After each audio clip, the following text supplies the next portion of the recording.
好了 ，iPhone SE 系列正式改名叫 iPhone 16E，就好像王小明改名成王大明的这个概念一样，身价跟着水涨船高，价格涨了不少。但现在阉割掉蛮多东西，让我有点不解，没有 MagSafe， 里面核心还少一颗，但其实它价格定位的秘密就在这边。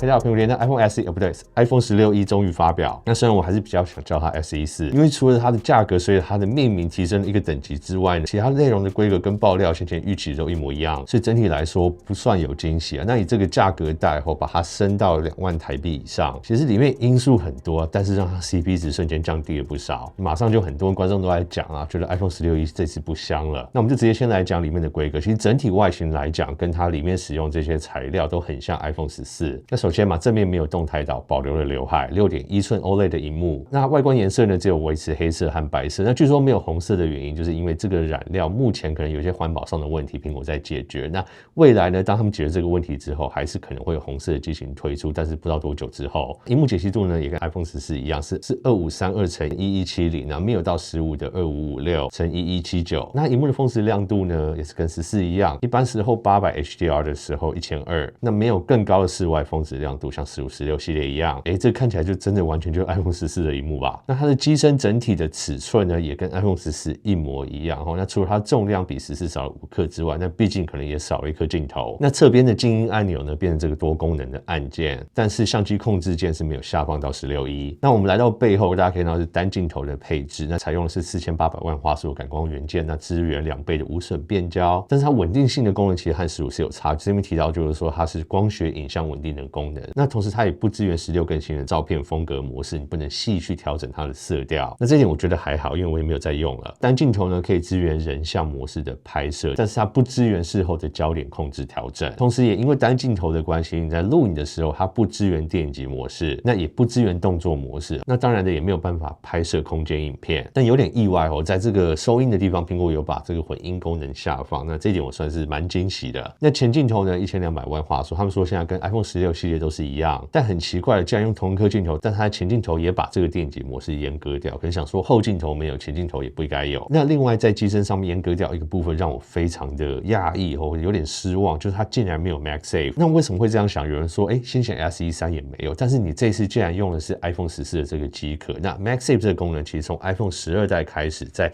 全系列他们一直都有放这个 MagSafe 的功能进去。那这几年下来，周边的配件厂商也出了非常多。我不太理解说为什么现在把它改名成 iPhone 16E， 然后又使用 iPhone 14的机壳的情况下，却把 MagSafe 这个我觉得蛮重要的功能阉割掉。那你到底是为了重量，是为了电池容量，还是为了 5G 通讯？那是不是这个取舍是有意义的？那虽然阉割掉 MagSafe， 但还是有支援无线充电，但是只有到它这个最入门的 7.5 瓦。那有线充电呢，支援最高到20瓦。那另外功能性部分也中间支援了这个车祸侦测啦。那卫星功能其实里面也是有支援，但是台湾目前也还没有办法使用。内部处理器就跟现爆料一样，使用的是 A18， 但是如果你细去看它规格的话，它在 GPU 的地方是有阉割掉一个核心。那记忆体的话，我们预期应该还是8个 GB， 因为毕竟它要使用 Apple Intelligence。那这个以苹果先前的说法，这个就是最基本需要的记忆体数量。那另外这一点啦，虽然爆料有提到，但是真的看到还是蛮开心，就是苹果终于使用自家的 5G 晶片。那苹果叫它 C1。苹果的说法呢，这颗新的这个 5G 处理器，它是非常非常的省效。那也因为这个原因，让他们这次在所有 6.1 寸的这个机型历史以来啦，得到最好的续航力。但是这点当然是再要来测试。那同时呢，我们也要看说到底苹果更新成自家晶片之后，收讯的品质有没有提升，因为这个是大家先前用户最多抱怨的点。那再来我们看到里面的底部，它的充电孔终于更新到 USB Type-C。那这个也是跟预期一样啦，当然传输速率也一样，当然是停在 2.0。那这点虽然我也觉得是严格啊，但毕竟 iPhone 16数字系列都还是停在 2.0 啦，可能没有什么理由让这个入门机型更高，但是我会觉得 3.0 应该算是一个基本入门，以后的机型都应该有的速率。那这一次呢，我觉得重点还是在 AI 上面，就像我们先前影片讲，苹果想要更快速的把这个 AI 的功能推进到他们所有机型上面，所以我感觉这个12、13分钟的这个发表会影片花了蛮多篇幅在讲 AI， 但是我们要讲一个非常大的重点苹果有讲到这个 AI 更新的部分目前我们现在所拿到这些英文的 AI 功能还比较算是生成式还有文字这些辅助性的这些功能。那如果在中文的部分，他们说在4月，但是看里面的细节却只有支援简体中文，却没有讲到说繁体中文到底什么时候真的会来。那这其实我先前的影片也有提到，就是有点担心，因为毕竟繁体中文的市场感觉起来不太够大。那你会以为说好像中文简体翻到繁体应该是一样，但其实我们使用的语法差距也是非常大。那 AI 的这些东西使用上面，在回答上面，甚至在文字生成上面，它要精准，它要生成对的东西，它必须要对你当地这个国家的语法、使用这个说话的方式都非常理解。我们就单纯讲台湾跟香港，即使都是用繁体中文，但是我们说话用词语差距都非常的大。好，那最后的重点我们就来讲这次的价格啦。128GB 他们是21,900起跳。那虽然苹果就说它是一个全新的16E系列，但我们不免拿来对标这个先前的 S13。先前S13，但它的起价是13,900，但它是64GB。那如果提升到我们对标到同等级容量 128GB 的话，它是15,500。所以这个差距6,400来讲，真的明显的让人感觉到说，这次命名的调整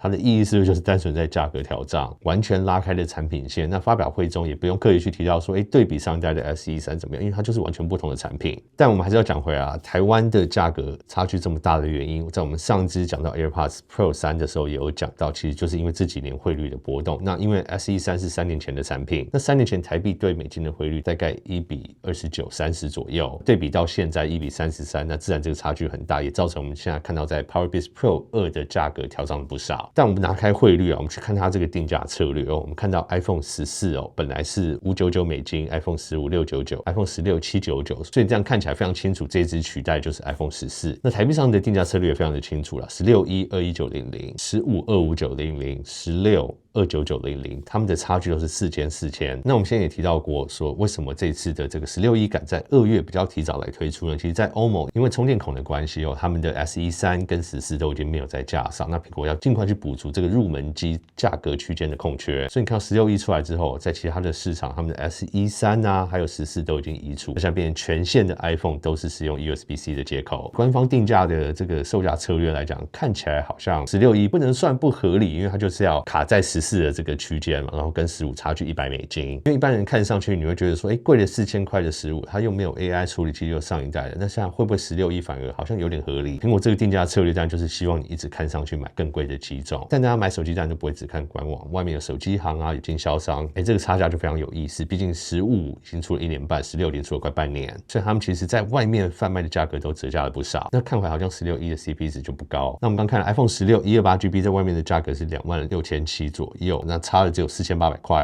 那我们看到 iPhone 15 128GB 的话，就是只有21,990而已，那基本上就跟 iPhone 16一样的价格。当我们正在窃喜说苹果好笨如果这个定价策略我去买15或16就好，这可能就是正中他们的下怀，马上去帮他们清旧机的库存。那只能说苹果这个策略非常的厉害。王小明改名成王大明之后，身价水涨船高。好了，最后很快建议一下，到底这支手机比较适合谁？那我觉得当然，如果你手上是钉子型户，像可能 iPhone 6、iPhone 7、iPhone 8，甚至 iPhone 10R 这种机型的人，我觉得可能看到这支会觉得有点吸引人，因为毕竟它是 A18 的处理器，然后对未来性的资源、对未来 AI 的资源、更新年份上面的资源都是更长。但同时考量到严格的部分少一个 GPU， 然后少了 MagSafe 这一点，我觉得然后少超广角镜头，然后无线充电又还是只有 7.5 瓦，那这些大家就要自己考量进去。那我反而觉得啦，以我自己的角度看的话，我觉得最大的亮点可能就是在它的续航力，因为这一直以来是苹果入门机型，我觉得最大的一个弱点。很多人买先前想要小手机，不管是 mini 或是 SE， 但后来有换掉都是因为续航不足。那同时我们突然看到 6.1 寸的这个机身尺寸，先前不管怎么样，因为机身这个体积的限制它的续航力对比可能 6.7 寸或者 Plus 的机种来讲，一直是差了不少。那这一次这个 16E 是唯一一次这个 6.1 寸的这个机型，它的续航力竟然可以接近到 iPhone 16 Plus 的等级。那我觉得或许对这一类机型的人的这个市场来说，他们可能更需要就是这种一个小小只的然后基本的功能都很好，配上强的处理器，可靠，然后续航又很长的手机。那或许在其他多颗镜头、无线充电这些规格上面，他们就没有那么在意。好，那最后当然是看大家的看法，你们觉得这次 iPhone 16E 的推出会不会让你们很失望或者说你们本来有在期待看到这样的规格配上这样的价格，你们还有没有购买的意愿？还是就真的就像我刚讲的，可能会去买 iPhone 15和 iPhone 16，都欢迎大家可以在下面留言讨论。OK， 好，那今天影片就先到这边，我是苹果爹，我们下次片见，拜。